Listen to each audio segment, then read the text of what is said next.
Shout out to Stephanie White. The Fever coach stood up for her team. She demanded respect, and she blasted. Stephanie, what did you see on the last play from Caitlin? And then on top of that, what did you think of your team's late game execution? I thought she got fouled. I think it's pretty egregious what's been happening to us the last few games. A minus 31 free throw discrepancy.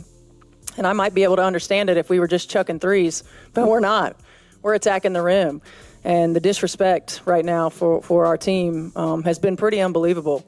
So it's disappointing, that it doesn't go both ways, or it hasn't gone both ways. But we also can't allow that to consume us. The Indiana Fever. Head coach Stephanie White exploded on WNBA referees over what many are calling a blatant robbery against Caitlin Clark. Questionable calls, missed fouls, and chaos on the court. It's all boiling over. Clark got zero help from the whistle, and now the outrage is spreading fast. Caitlin, can you give us your perspective on the last play? I haven't watched it yet, but, use our reset timeout, ran it a little bit different, similar play to what we ran the other night when we played Atlanta here. I don't know, I have to go back and watch. I don't know. And then when you look at just your, struggle shooting the ball throughout the game, what did you like about the shots that you ended up making and also just overall kind of working your way through it? Yeah, tough shooting night happens. I think just continuing to play. The WNBA refs have apparently swapped whistles for drama school degrees because the latest display of officiating looked more like an off-Broadway tragedy than a basketball game. And front and center for this mess? Caitlin Clark, who somehow ended up starring in a production she never auditioned for. Turns out, in the world of WNBA officiating, you can leave your rulebook, fairness, and basic vision at the door, as long as the New York Liberty walks away smiling. I think some of the calls, and I hate to dwell on the referees. You guys know I don't like to do it because I really don't like to pay attention to the sports police, but I feel like they are part of the story here.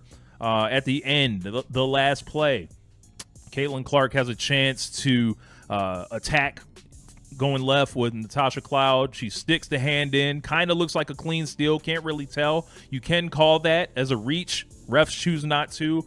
Stephanie White chooses not to challenge. We don't just say, oh, the refs, no. We put names on it. We put names on it. When the referees aren't good, we put names on it. Angelica, Ryan, Aegon, Abazi, folks, I'm watching that game. I notice Aegon's bald head from anywhere. I can be over here in New Jersey, look out my window and be like, oh, that's Aegon over there. What's he doing down the street? He doesn't live anywhere over here. I can recognize that bald head. I can pick that bald head out of a lineup. Don't show me his face, just show me the shine. Show me the glisten on the top of his head, and I can say, yeah, that's Aegon. These three referees were atrocious today. But I do want to say, Ryan Sassano, I did a lot of calling out referees last year. Ryan, I'm not too familiar with you, Ryan. But now you are on my radar. That is why Stephanie had to hit a DEFCON ref. She's had it up to her hoop earrings with the WNBA Zebras blowing whistles like they're training for a harmonica solo. One more phantom foul, and she's marching straight to the scorer's table with a megaphone and a laminated copy of the rulebook.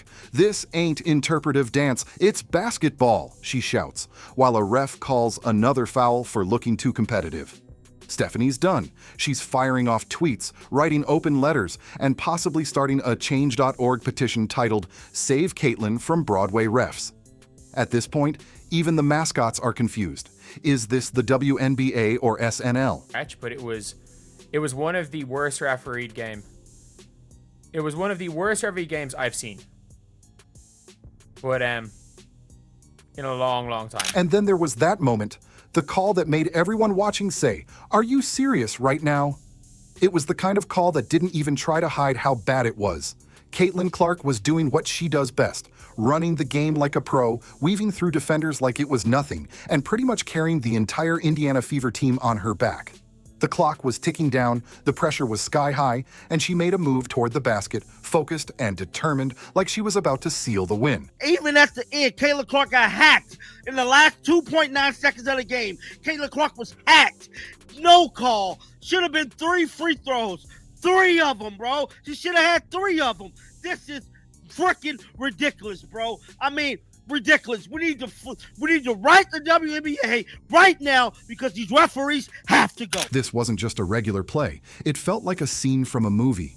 Imagine everything slowing down, music building up, your heart pounding. You could sense something big was about to happen. Everyone watching could tell the new kid on the team was about to do something bold. And then, wham! He got hit so hard, you'd think it was visible from outer space. The foul was so clear, it could have been considered a crime in some places. On that last play, no doubt about it. In my opinion, it looked like Natasha Cloud probably fouled her. It was not called. The referees love to swallow their whistles at that time, that part of the game. But then again, they did not swallow their whistles with the foul call on Lexi Hall against Sabrina. She didn't cry. She didn't scream. She just stood up, wiped off the sweat, and got ready to keep playing. But the hurt was still there. Everyone saw it. Everyone felt it. That moment when it hits you, the game isn't as fair as they said it would be. This wasn't just a bad call. It was a message.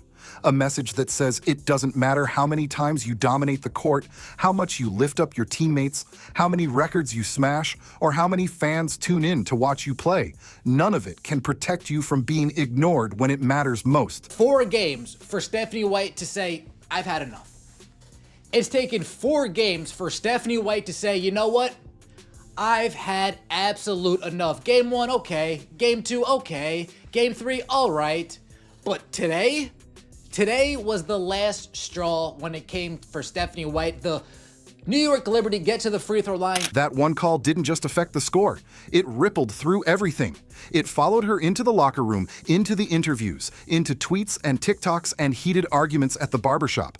It clung to the game like gum stuck to the bottom of a shoe. Gross, frustrating, and impossible to shake off. So yeah, I was like super frustrated watching this game. It was not called the same for both teams. And you know, I haven't been one to call out the refs a lot I hadn't been one to call out the refs a lot last season, but this season it's so apparent that how lopsided the officiating is. But you know what? I still feel better about this game than I felt about... Let's talk about the part of the game that had everyone shaking their heads. The call against Lexi Hall that basically gave the New York Liberty the win. Everything was going back and forth. Super close, super exciting. And then the refs made a call that just didn't make any sense at all. They said Lexi fouled someone. But the thing is, she didn't. She didn't touch anyone. No shove, no smack, no grabbing. It went downhill. So this is them calling a foul on Lexi Hall, right? This foul is determining. This foul right here was the reason they won the game. This foul right here, guys. The game was tight. I mean, she turns the corner and gets downhill. I don't know, Lexi Hall vertical. Maybe that's offense-initiated contact, and maybe Stephanie White's going to take a look at it. Chance to give the Liberty the lead. I mean, she turns the corner and gets downhill. Guys, even the commentator said maybe that's offensive. Guys, She was playing clean, solid defense. The kind of defense you get praised for. But out of nowhere, a whistle blows. And boom, they give the Liberty 2 free shots. Why? Good question. No one really knows. Even after watching the replay 10 times, there's still nothing. No foul, nothing happened. But the refs stuck to their call like it was set in stone. And just like that, the Liberty got 2 free points they didn't earn. And it changed the whole game. Not to challenge. You think about the foul on the previous play with Sabrina and how she went at Lexi Hall. They call it that time. Bonner gets whacked on the other end. They don't do anything. I don't know, man. I don't know how to feel about this. I feel like it was kind of stolen from the Fever a little bit here. Naturally, the referees, being the geniuses they are, watched the defender flop around like she was auditioning for a drama series and decided, yep, that's definitely a foul on Caitlin Clark. You know, the rookie who's basically carrying the entire WNBA's popularity on her back. Clearly, the problem here was that she was playing too well. So of course, the refs called a foul on her for daring to exist too close to someone in a different jersey. She got benched, Indiana's momentum got completely wrecked, and the refs probably high-fived each other for keeping things fair. Non-foul that happened or the non-call. And one of the things that happened during this whole game is the referees for again, what, the second game in a row, I guess?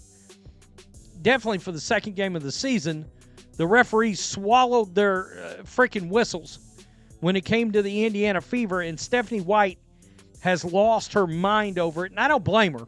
I mean, at least she's standing up for the team, making it a public issue, so now the WNBA is at least on notice that everybody knows it now, that this team is not getting any calls. Why wouldn't they act like this? That's just how things are now.